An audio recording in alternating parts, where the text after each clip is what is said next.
नमस्कार, बहुत स्वागत है आपका। मैं हूं आपके साथ प्रेरणा मिश्रा और आप देख रहे हैं हमारा खास शो मुद्दा तो है, जिसमें आज बात करेंगे रिश्तों की, जो कि हमारे लिए बेहद अहम होते हैं। लेकिन बदलते दौर में बदलती मानसिकता के साथ इन रिश्तों का बड़ी ही बेरहमी से कत्ल किया जा रहा है। छत्तीसगढ़ से कई ऐसी हैरान करने वाली खबरें सामने आई जिसने ये सोचने पर मजबूर कर दिया कि आखिर क्यों इंसान इतना क्रूर होता जा रहा है।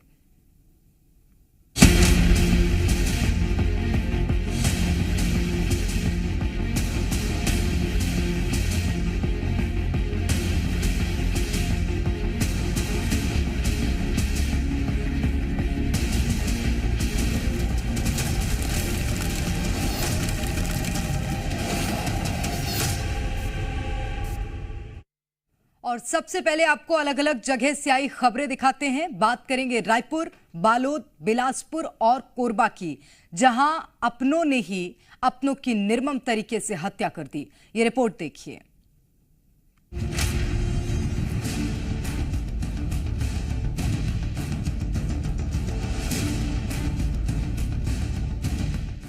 जब एक बच्चा इस दुनिया में आता है तो पैदा होने के साथ ही कई रिश्तों से जुड़ जाता है, जिसमें माता पिता का रिश्ता, भाई बहन का रिश्ता और ना जाने कितने रिश्ते।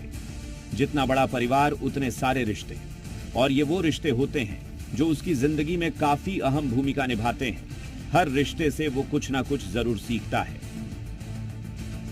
लेकिन आज के दौर में अब रिश्तों का कत्ल होने लगा है। रिश्तों की अहमियत मानो खत्म सी हो गई है। जिन रिश्तों को लोग पहले खोने से डरते थे, अब उन्हीं रिश्तों को तार तार कर दिया जा रहा है। ऐसा इसलिए क्योंकि छत्तीसगढ़ से बीते दिनों आई कई वारदातें सोचने पर मजबूर कर रही हैं। ये वारदातें परेशान कर रही हैं कि आखिर इंसानी मानसिकता को ये क्या होता जा रहा है। सबसे पहले राजधानी रायपुर से सामने आई ये तस्वीर देखी, जहां 3 साल के बच्चे की हत्या कर दी गई। रायपुर के विधानसभा क्षेत्र की वीआईपी सिटी के अंदर हुई इस वारदात से हड़कंप मच गया। पुलिस पूछताछ में आरोपी ने अपना गुनाह कबूल किया और बताया कि पुरानी रंजिश के चलते इस वारदात को उसने अंजाम दिया। बच्चे की गला घोंटकर हत्या की, उसके बाद उसके शव को झाड़ियों में फेंक दिया। जो मारा है ना, वो मेरे ही साथ था। हाँ, कॉलोनी में भी गए थे, हर कॉलोनी में गए थे और थाना भी गए थे मेरे साथ। मैंने थाना गए ना 3 बजे, तो थाना भी गए थे और मैं थाने में था। उसके बाद सर लोग ला लिया उसको।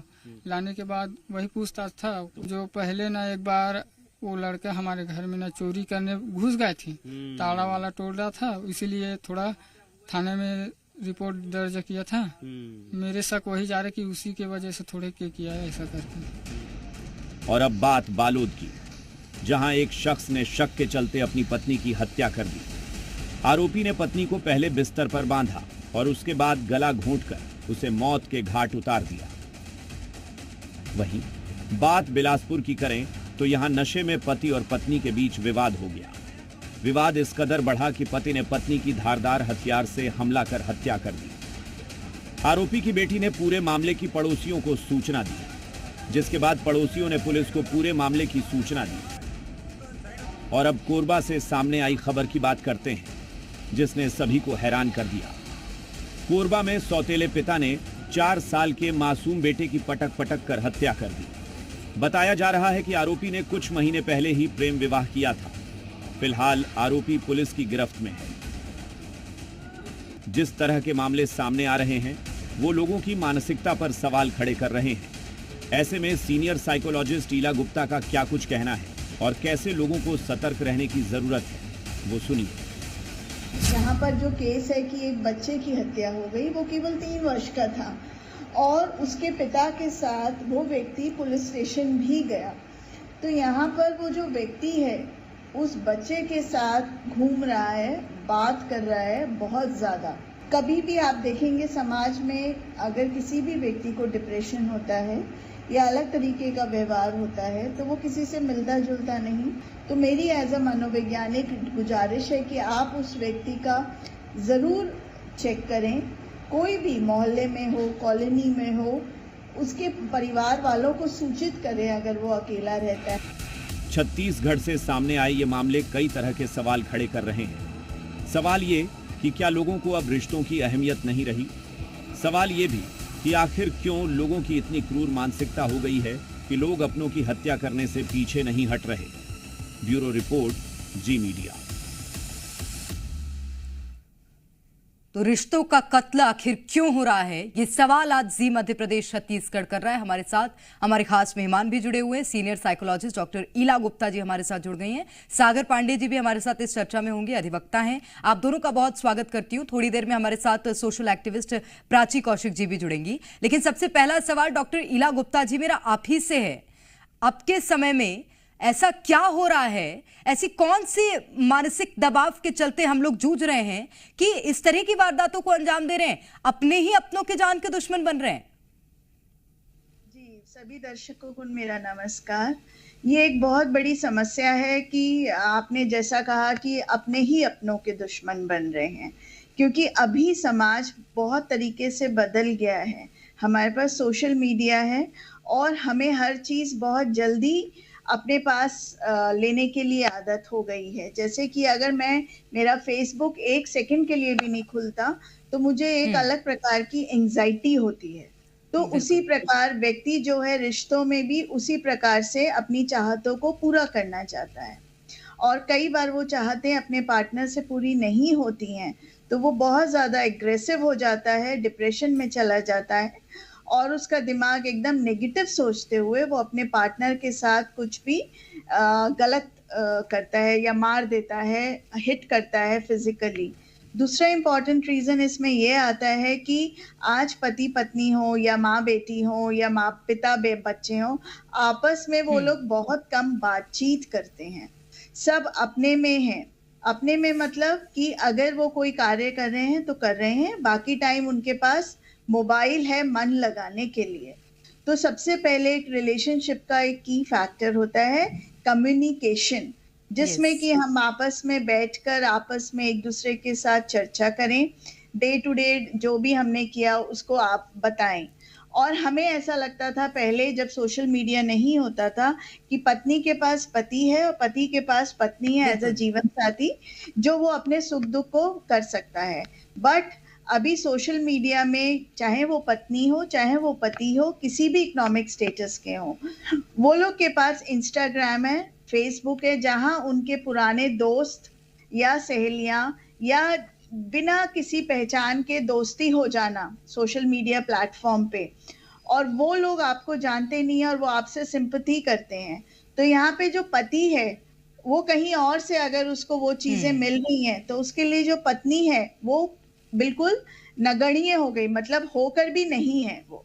और उसी तरीके से पत्नी का भी यही प्रॉब्लम आता है कि वो घर में है और वो इंस्टाग्राम फ्रेंडशिप हो गई, पुराने फ्रेंड्स मिल गए, तो अपने आपस में जो उनका कम्युनिकेशन होता है जो एक रिश्ते को मजबूत बनाता है वो खत्म होने लग जाता है। इसका नेक्स्ट स्टेप मैं लौट रही हूँ डॉक्टर ईला जी आपके पास। मैं सागर पांडे जी से सवाल लेना चाहती हूँ। सागर पांडे जी, जिस तरह से ईला जी भी बता रही हैं, इस तरह के मामले बहुत ज्यादा निकलकर सामने आते हैं। आप खुद भी क्योंकि अधिवक्ता हैं, आपका अनुभव क्या कह रहा है? लगभग अभी कितने मामले इस तरह के दर्ज हो रहे हैं, और अगर हो रहे हैं उसके लिए सजा का क्या प्रावधान है? इस तरह के जो मामले कंटिन्यू देखने में आ रहे हैं कि रोज प्रायः हर थानों में इस तरीके के मामले दर्ज हो रहे हैं। और ये इसका मूल कारण ये भी हो सकता है कि जो पुरुष वर्ग है वो नशा करके आता है और महिला के ऊपर अत्याचार करता है। दूसरा, कई मामले ऐसे भी आते हैं जिसमें एक्स्ट्रा मैरिटल अफेयर्स के जो मामले होते हैं उनके कारण भी इस तरीके से पति पत्नी के बीच का विवाद उत्पन्न होता है और पत्नी की हत्या हो जाती है, या बच्चों की हत्या कर दी जा रही है कि वो दूसरे का बच्चा है ये बोल के इस तरीके की हत्याएं हो जा रही हैं।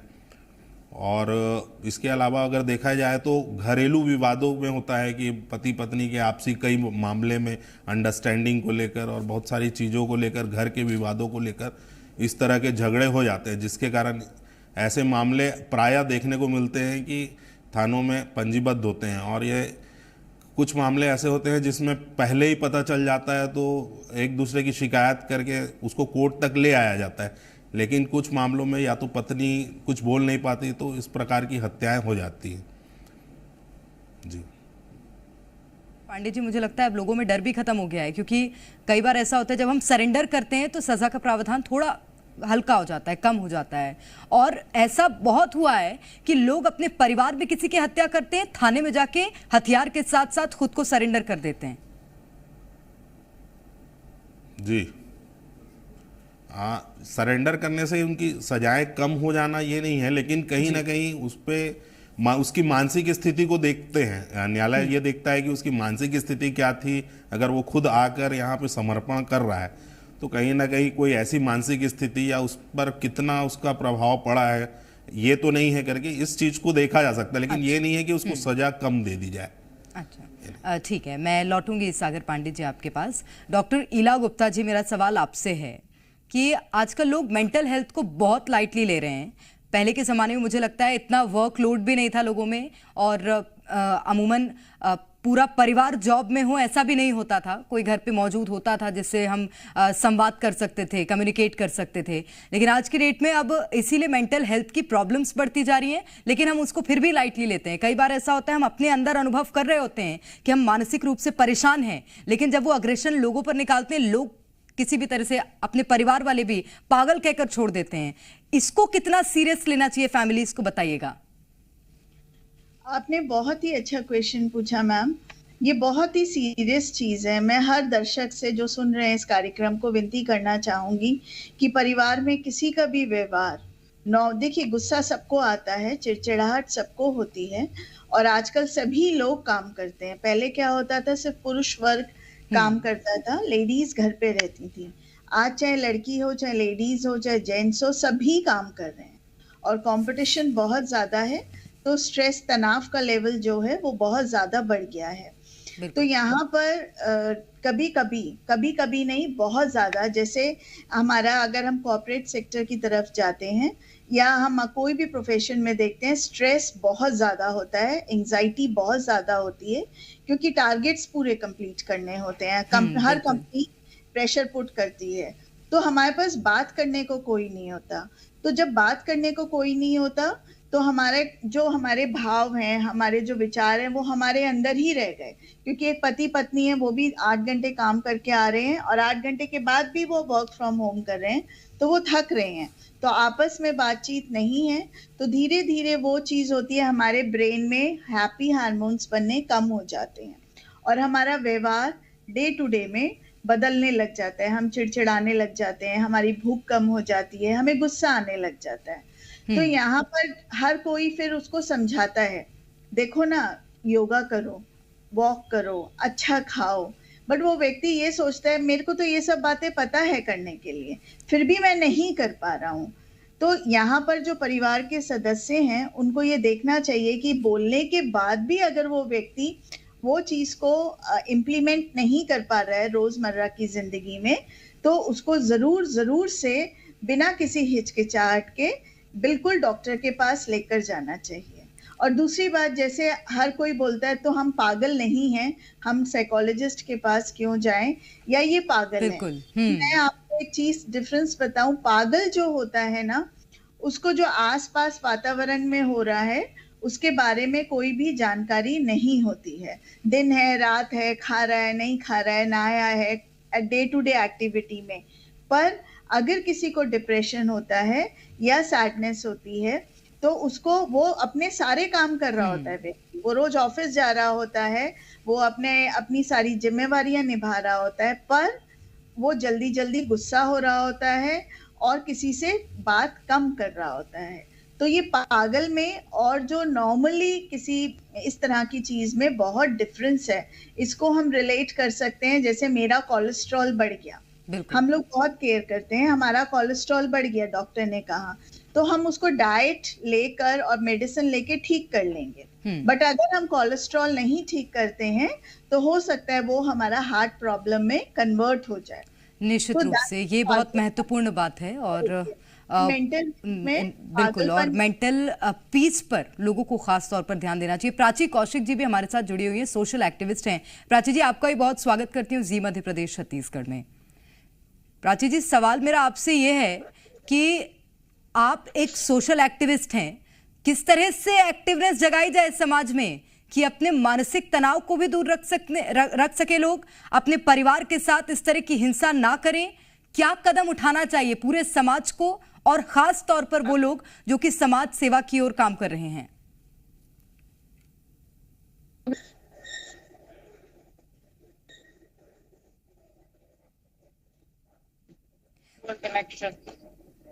चलिए, मैं प्राची जी से संपर्क करने का प्रयास करूंगी। हमारे साथ अधिवक्ता सागर पांडे जी भी जुड़े हुए हैं। सागर जी, कभी कभी ऐसा होता है कि लोग सीधे सीधे नहीं मानते हैं और सजा अपने घर परिवार में भी दी जाती है, लेकिन जब कानून सजा देता है तो वो बहुत ज्यादा हो जाता है। कानून में सजा का किस तरह का प्रावधान है अगर पारिवारिक रूप से हिंसा की गई है, अगर पारिवारिक किसी व्यक्ति की हत्या की गई है, क्या क्या प्रावधान है, जरा हमारे दर्शकों को समझा दीजिए।